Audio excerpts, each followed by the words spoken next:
우주 이야기에 오셔서 감사합니다. 구독, 좋아요, 알림을 클릭해 주세요. 이동성 일부 단세포 조류는 편문화 위족 같은 구조를 이용하여 스스로 움직이기도 합니다.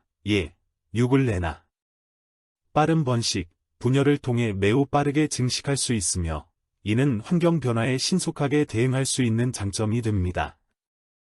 주요 단세포 광합성 생물의 예시 및 현상.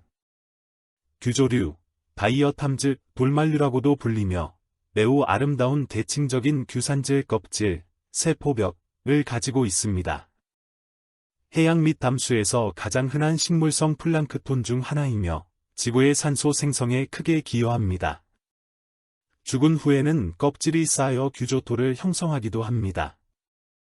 녹조류, 그린 알지 다양한 형태가 있으며 단세포 형태로는 클로렐라, 클러렐러, 스피룰리나, 스피롤리너 등이 있습니다.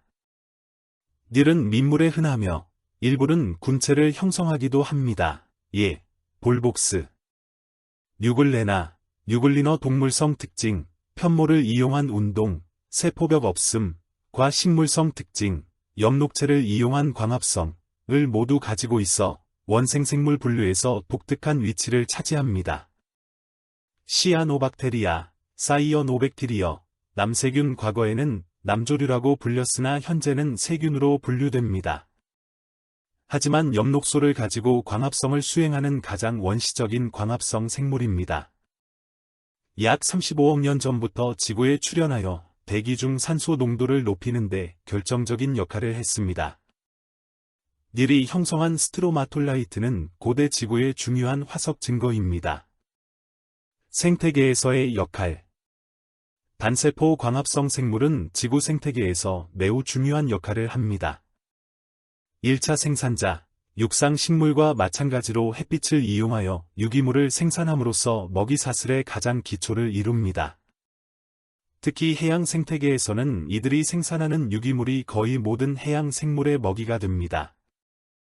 산소 공급, 광합성 과정에서 산소를 방출하여 지구 대기 중의 산소 농도를 유지하고 증가시키는 데 기여합니다. 탄소 순환, 대기 중 이산화탄소를 흡수하여 유기물로 전환함으로써 지구의 탄소 순환에 중요한 역할을 합니다. 이러한 단세포 광합성 생물들은 비록 눈에 보이지 않을 만큼 작지만 지구의 생명 유지와 생태계의 균형에 없어서는 안 될 필수적인 존재입니다. 33억 년 전부터 32억 년 전까지의 지구는 현재와는 매우 다른 모습이었어요. 이 시기는 시생누대, 아어키언 이언, 중후기에 해당하며 생명체가 진화하는 중요한 전환점이었죠. 지구 환경. 물의 행성. 약 32억 년 전의 지구는 거의 육지 없이 망망대해만 펼쳐진 물의 세계였다고 해요. 거대한 바다가 지구 표면을 뒤덮고 있었을 것으로 추정됩니다. 최초 대륙의 출현. 하지만 이 시기 중반인 약 32억 년 전에 최초의 대륙 덩어리가 원시 바다에서 출현하기 시작했다는 연구 결과도 있습니다. 이는 이전에 생각했던 것보다 훨씬 더 이른 시기인데요. 인도의 신붐 크라톤, 신급엄 크레턴, 지역 암석에서 그 증거가 발견되었어요. 이 대륙은 고전적인 판구조론 없이 마그마 활동으로 인해 솟아올랐을 것으로 보입니다. 활발한 지각 활동. 이 시기에도 지구 내부의 열은 매우 활발하여 화산 활동이 빈번했고, 이는 새로운 지각을 형성하고 대륙이 점차 모습을 갖추는 데 기여했을 거예요. 운석 충돌. 약 32억 년 전에는 초대형 운석이 바다에 충돌했을 가능성도 제기되고 있어요. 이 충돌이 초기 생명체의 번성에 필요한 영양분을 바다에 퍼뜨려 생명 탄생의 원동력이 되었을 수도 있다는 연구 결과도 있습니다. 생명 현상. 원시 생명체의 번성. 33억 년 전부터 32억 년 전은 원시 생명체들이 번성하기 시작한 시기입니다. 35억 년 전쯤 시아노박테리아, 남세균가 출현하여 광합성을 시작한 것으로 알려져 있어요.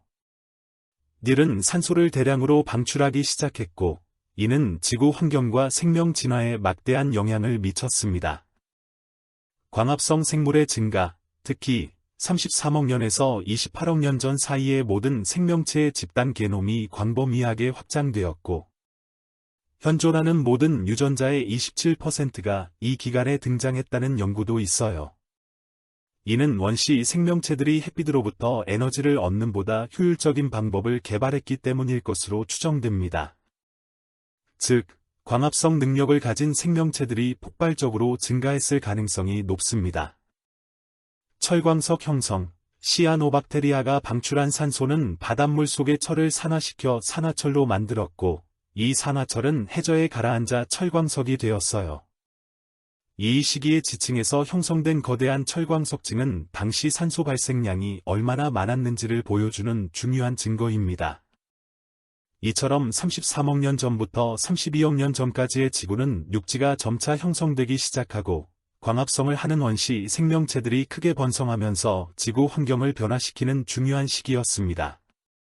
32억 년 전부터 31억 년 전까지의 지구는 여전히 시생무대에 속하며 이 시기에도 지구와 생명 현상은 활발한 변화를 겪고 있었습니다. 지구 환경. 대륙의 출현과 성장. 32억 년 전쯤부터 최초의 육지 덩어리들이 원시 바다에서 모습을 드러내기 시작했습니다. 특히 인도의 싱붐 크라톤, 싱그범 크레턴 지역의 암석 연구에 따르면 약 32억 년 전에 이 지역이 수면 위로 솟아올랐을 가능성이 제기됩니다. 이는 대륙 형성이 기존 예상보다 훨씬 이른 시기에 시작되었음을 시사합니다. 판 구조론의 시작. 놀랍게도 약 32억 년 전이 현재 지구의 특징적인 지각 활동인 판 구조론의 전환점이었을 수 있다는 연구 결과가 있습니다. 이 시기부터 지구 멘틀에 물질이 섞이기 시작하며 지각판이 멘틀 속으로 다시 들어가고 섭입, 화산 활동 등으로 멘틀 물질이 지표면으로 올라오는 과정이 활발해졌다는 증거가 발견됩니다. 이는 지구 표면이 끊임없이 변화하는 현재와 같은 지질학적 활동의 초기 단계였다는 의미입니다. 활발한 지각 활동, 대륙의 성장과 판 구조론의 시작과 함께 이 시기에도 화산 활동과 지진 등 지각 활동이 매우 활발했을 것입니다. 이는 새로운 지각을 형성하고 대륙의 형태를 끊임없이 변화시켰을 것입니다. 초대형 운석 충돌. 약 32억 년 전에는 지름이 37에서 58km에 달하는 초대형 소행성 S2가 지구에 충돌했을 가능성도 제기됩니다. 이 충돌은 한동안 지구를 불모지로 만들었을 것이라고 추정되기도 했지만 최근 연구에서는 오히려 생명체 번성에 필요한 인, 피, 과 철, 폐 같은 영양분을 대량으로 공급하여 생명 진화에 긍정적인 역할을 했을 수 있다는 주장도 있습니다. 생명 현상. 원시 생명체의 번성. 32억 년 전은 생명체가 지구에서 번성하기 시작한 중요한 시기였습니다. 특히 질소 고정 능력을 가진 생명체들이 이미 존재했을 것이라는 증거가 발견되었습니다. 질소는 DNA, RNA, 단백질 등 생명체의 핵심 구성 물질의 필수적인 원소인데 당시 지구 대기 중의 질소는 생명체가 직접 사용할 수 없는 형태였습니다.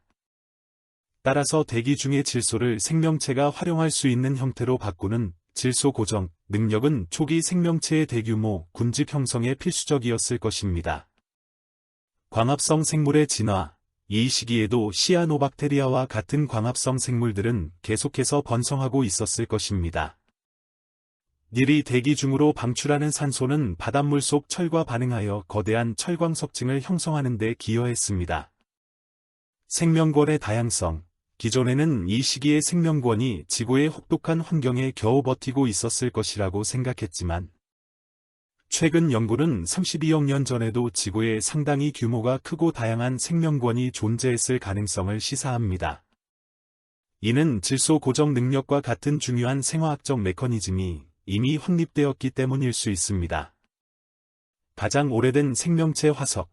남아프리카의 픽트리층 처트층에서 발견된 공 모양의 미세한 조류 및 박테리아류 화석이 31억에서 32억 년 전의 것으로 알려져 있습니다. 이는 이 시기에 이미 원핵세포 생명체들이 존재했음을 보여주는 중요한 증거입니다. 요약하자면 32억 년 전부터 31억 년 전은 지구 대륙이 형성되고 판 구조론이 시작되는 지질학적 전환점이었으며 생명체는 이미 질소 고정과 같은 중요한 대사 활동을 통해 번성하고 다양성을 확보하기 시작한 시기였습니다. 우주 이야기 영상을 시청해 주셔서 감사합니다. 구독, 좋아요, 알림을 클릭해 주세요.